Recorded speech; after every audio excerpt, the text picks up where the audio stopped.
আসসালামু আলাইকুম ওয়া রাহমাতুল্লাহি ওয়া বারাকাতুহু। উপরে ভিডিওটা দেখতেছেন না, এ দেখেন। আর এটিএন বাংলা এই নিউজটা করছে যে 26 মার্চ একজন হুজুর, তার সাথে আরো দুইজন সহকারী একজন অসহায় মানুষের রিক্সা চুরি করছে এবং তারা শিরোনাম করছে লেবাসদারি হুজুর। আজকে দেখেন, যদি তার গায়ে জুব্বা না থাকতো, সে চুরি করছে, তার সাথে কিন্তু আরো দুইজন আছে, এর পিছনে আরো কয়েকজন আছে। এদেরকে নিয়ে শিরোনাম করেনি, কারণ এরা জানে যে কারে নিয়ে শিরোনাম করলে ভিডিওটা ভাইরাল হবে। দেখেন, সে শুধু জুব্বা গায়ে দিছে, আদৌতে সে হুজুর কিনা তাকে কিন্তু তারা ধরতে পারেনি। 3 জন চুরি করছে, এর মধ্যে 2 জনকে ধরছে। আর যার গ্যারেজে গিয়ে রিক্সা কাটা হয়েছে, রিক্সার ব্যাটারি খুলে বিক্রি করে দিছে, রিক্সাকে একদম ছিন্ন ভিন্ন করে বলছে, ওই চোরকেও ধরছে, কিন্তু হুজুরকে ধরতে পারেনি। যদি ধরা যাইতো তাইলে বুঝতে পারতাম যে আসলে সে প্রকৃতপক্ষে হুজুর নাকি লেবাসদারি শয়তান, যে হুজুরদের পোশাক পরে আছে। যে গতকালকে ভূতে ডাকাতি হওয়ার একটা ভিডিও দেখলাম, যে সেখানে গিয়ে একজন বাংলাদেশের জার্সি ক্যাপ পরে সে ডাকাতি করতে গেছে। এখন তার মানে কি সে এমন যে বাংলাদেশ দলের ক্রিকেটার? এটা তো কেউ বলবে না সে বাংলাদেশ দলের ক্রিকেটার। ঠিক তেমনই ভাবে শুধু জুব্বা থাকলে, দাড়ি থাকলে আর টুপি থাকলে সে কখনো হুজুর হইতে পারে না।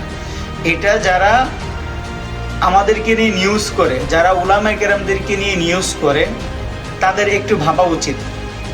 আজকে যদি এই লোকটা পোশাক এরকম না হইতো, টুপি দাড়ি আর জুব্বা না থাকতো, তাইলে কি তারা এই যে এটিএন বাংলা এই যে নিউজটা করলো লেবাসদারি, এই কথাটা বলতে পারতো? আসলে আমরা যাদেরকে শিক্ষিত বলি, তারা কতটুকু শিক্ষিত তাদের হেডলাইন দেখলে বোঝা যায়। যারা সম্ভ্রান্ত নিজেদেরকে দাবি করে, তারা কতটা নিজেরা সম্ভ্রান্ত, কতটা সুশীল, এদের হেডলাইন দেখলে বোঝা যায়। আপনাদের যদি এখন পর্যন্ত শিক্ষার কোনো আলো আপনাদের মধ্যে না ছড়ায়, তাহলে আপনারা উলামায়ে কেরামের মধ্যে যারা বাংলা সাহিত্য নিয়ে চর্চা করে, ওনাদের কাছে গিয়ে শিখতে পারেন। আমার মনে হয় সেটা ভালো হবে।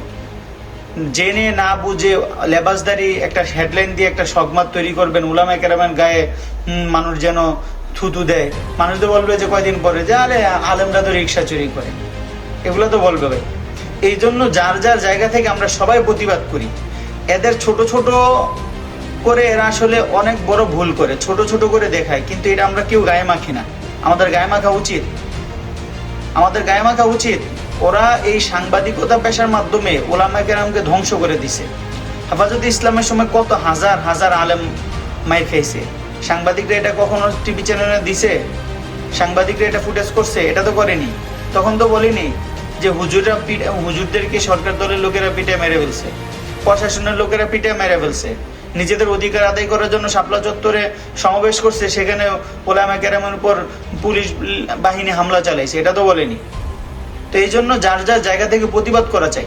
প্রতিবাদটা খুবই জরুরি। প্রতিবাদ না হইলে দেশের সবারই এখন একই অবস্থা, কেউ প্রতিবাদ করতে চায় না।